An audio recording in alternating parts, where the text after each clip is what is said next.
So, I have decided to take out the two acquisitioning cards, or the acquisitioning card and the graphics card, to try to see what could be the problem. I have deduced that they're using the display card as an adapter between the weird ID port they're using and the actual ID, and also between the floppy connector and the more traditional floppy connector.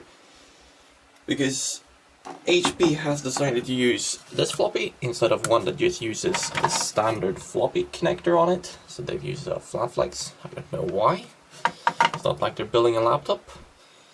So they used this instead of just a regular one. And then they also used one of these hard drives, which is wrong side. Which also uses, this seems like an IDE connector, and it technically is an IDE connector. It just also contains power somewhere on it. 5 volts in this case, because this is meant for laptops. And that makes me wonder yet again, why is HP using this instead of just a regular, like IDE 3.5 inch hard drive or something? Because that would have been simpler. Because maybe they just didn't want to integrate a couple of 5 volt supplies into this, or 12 volt supplies, and to be able to drive a floppy and a hard drive. Maybe they try to run out of space instead of this. I don't know why they choose to use this floppy, which is a pain, and this hard drive, which also is just a pain. Because then they need this adapter portion. Well, they nicely integrated it onto the graphic card, because the graphic card turned out to be actually rather small.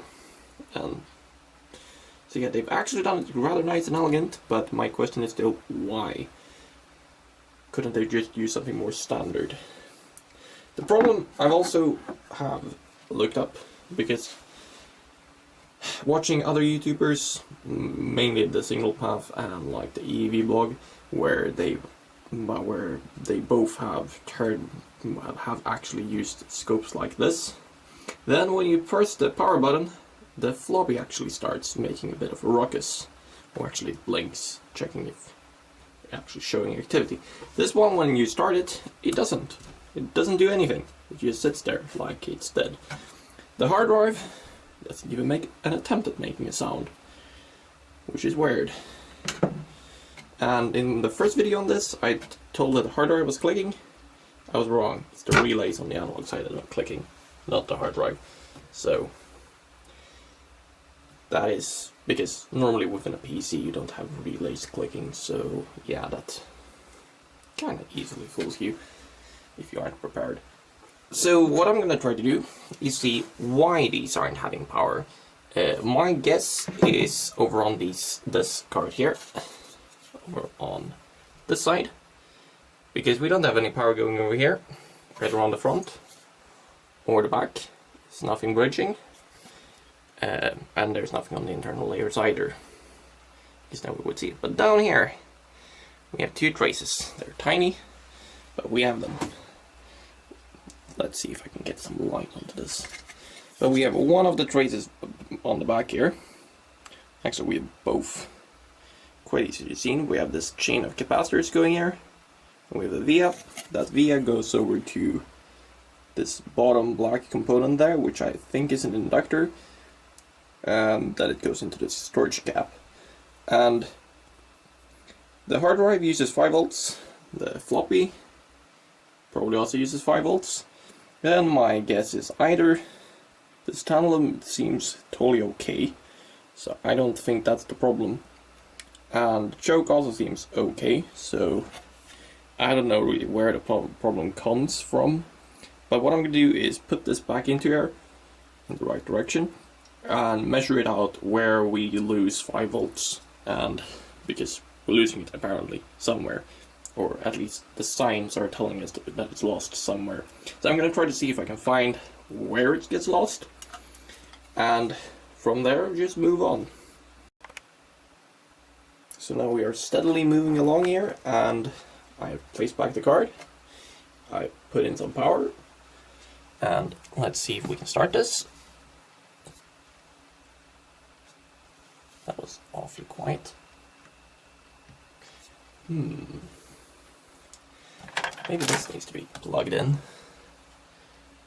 But wait, this needs to be plugged into the acquisitioning card. Dang. They've intentionally made this hard to troubleshoot. Thanks, HP. So in other words, I probably need to connect this, because this is probably sending over the signal that we want to power it on. Because there's nothing here that goes to the front panel, so this is the only thing. Thanks. Thanks, HP. So all the power, or the power on signal comes through here, which tells this power supply to start. So in other words, currently the bottom here on the front doesn't do anything. Thanks. Well, be back soon. So now I've placed in both cards. Just fold that down out of the way so we can see what we're doing. So this is the acquisitioning card, which normally sits in this socket, and this is our display card, which normally sits here. But I've spaced these out in like this just so that I can get an easier time poking around down here. Because these should, if HP has done their job correct, they should just be regular PCI ports. Especially considering that this here is just a standard off-the-shelf PCI VGA graphics card, or graphics chip, and that this here is this Altera Max, or Altera Flex FPGA, is designed to work perfectly with a PCI port. So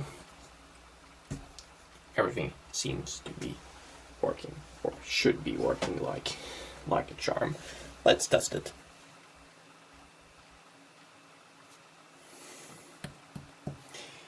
This starts to be just less and less fun for every single turn you take.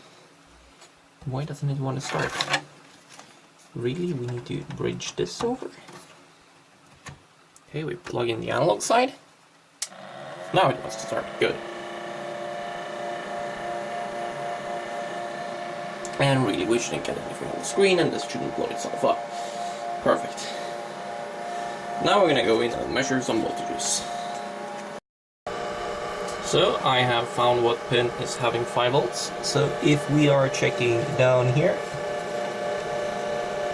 at this capacitor, we should start the multimeter again.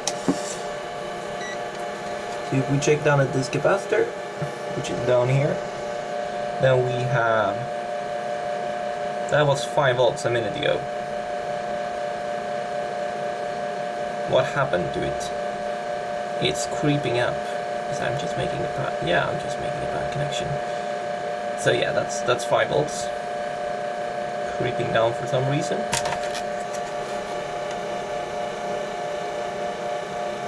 So okay, we make a good connection on the capacitor down there. Why is it creeping down?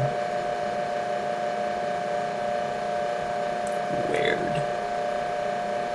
Let's just see where it goes.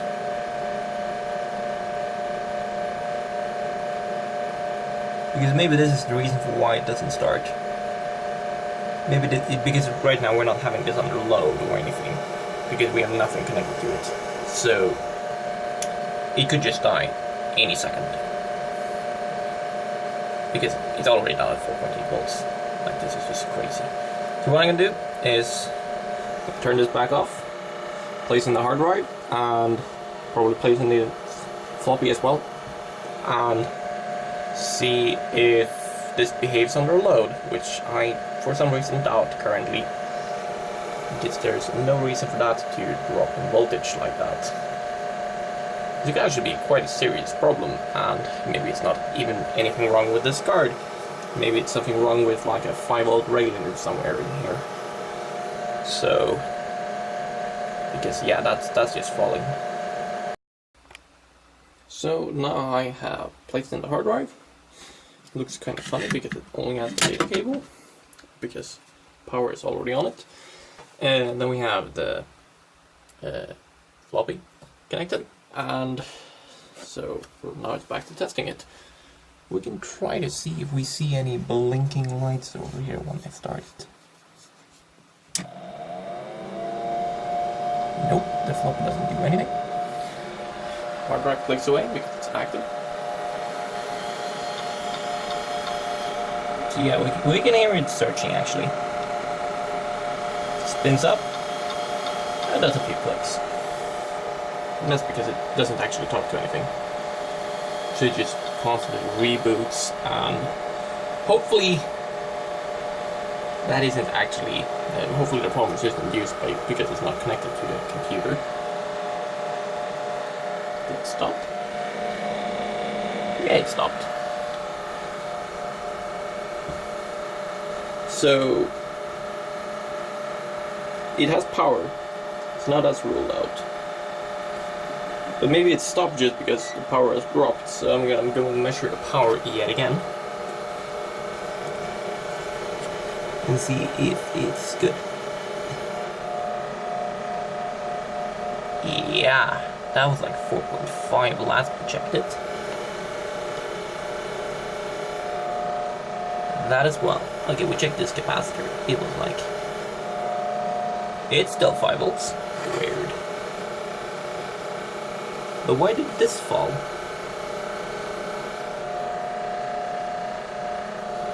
Why haven't this capacitor fallen?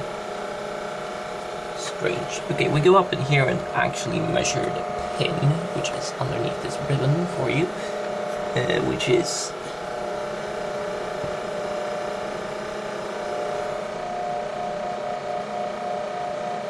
which is 5 volts. So yeah, the hard drive still has power, which is good. So this chain of capacitors here is seeming to just be, well, seems to really be a red herring. Okay, then we know that the hard drive has power, so that's not a problem. Strange.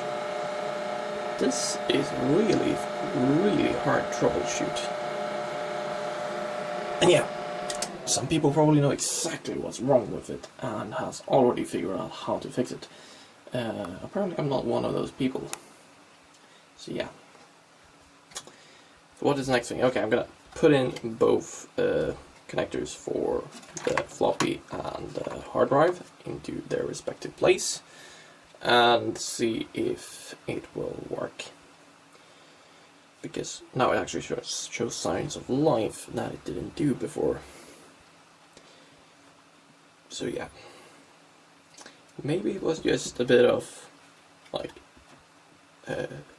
oxide buildup in the connectors. So yeah, maybe it was just that was a problem, who knows. So time to go over this again. Yay. So I'm gonna plug this back into its original order and or its original configuration and just try it again.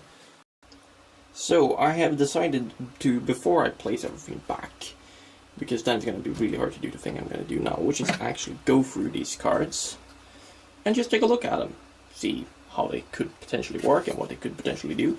This here is just the graphics card and the adapter card, but this is having a bit of graphics memory, most probably a voltage regulator, the graphics chipset made by Chips. You can look that up if you really want a PCI graphics card that's really, really old. So it's interfacing with this PCI bus. It's not a PCI Express, which I accidentally say all the time. Then we have this connector going over to our other card, which I believe is the hardware end of our acquisitioning engine. So what this is having, it's having two 512 kilobyte memories here.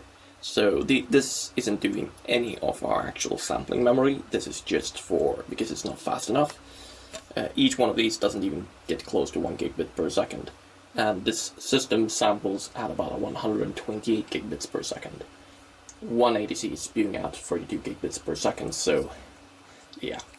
And these memories here doesn't stand a chance at collecting that.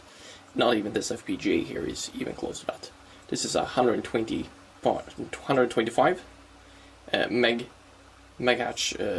FPGA. You can tell that by the simple 2 there on the end. And this has 15,000 gates, I think, or was it 16,000? It's somewhere in that area. So it's actually quite a good FPGA for the time. It's actually a really good FPGA for the time. And it also has 205 pins. And the thing is, if they would use enough pins for handling. So for example, if we say that this 60 pin connector here, where we're sending over that 128 gigabits per second of sampling data, then and just shuffling it into, for example, serial to parallel converters and then putting it all into here. Now first of all, we don't have enough chips here to sustain any superior serial to parallel conversion. Simply not enough chips here. And secondly, this here, then we would use a majority of all the pins on this. Then it wouldn't really have enough pins to handle this memory. It wouldn't have enough pins to handle this extra memory up here. It wouldn't have enough pins to handle this, and it wouldn't have enough pins to handle this. Not at least all of these things together. So this here, or this connector up here, is not sending 120 gigabits per second. Just forget about it. The sampling memory is over on the analog board. This simply just in a more slow fashion sends all of that over, and then lets this handle it, which is actually quite nice. It's a nicely implemented system. And then over here we have this CMOS battery. This is measuring a nice 3.3 volts. So, and it's also in circuit. So, or it seems to be in circuit. And sorry that I hit the camera.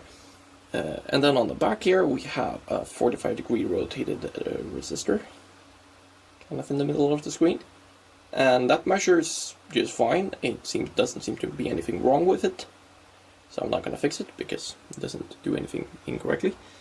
And on the back side of this we just have a heck of a lot of 7400 series logic. Nothing interesting. And we have even more on the front. So yeah. And these two, well, they give a total of 1 meg of memory, which I don't really know what they're using for, because that's 1/16 of what this system board is having. So quite overkill for just this little card. They're probably using this for like intensity graded waveforms and for eye diagrams and stuff like that. Would be my guess that this card is actually handling, because if they handle that in hardware, then they could get really good responsiveness out of the scope. And this scope is quite responsive when it works. So that's partly why I believe that this is the case. So yeah. Still, I do not really like this adapter, because this adapter is, yeah, okay, it's actually a really nice implemented system. If you didn't have space for a large 3.5-inch hard drive, then this is a good compromise. But HP, you could have placed a 3.5-inch hard drive into this. There's loads of space. So that's actually a bit not so fun. So I'm gonna go through and reconnect the system and try to see if it works. So sorry for wasting your time explaining about these cards. So now it's all back together. So we have hard drive in place, we have this connected, and we have partly all the cables connected as they should be. So what I'm going to do now is apply some power and see if it works. Hopefully it does. Because really, I'm tired of troubleshooting this. Now the problem is, I don't really have a method of seeing this easily.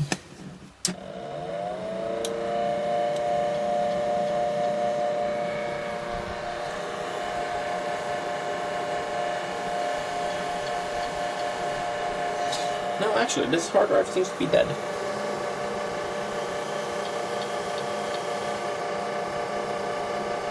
I don't know how well that comes across on camera,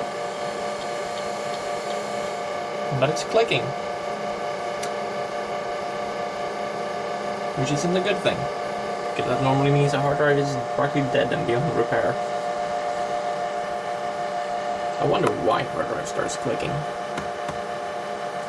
So yeah, I think this is gonna be dead and remain dead.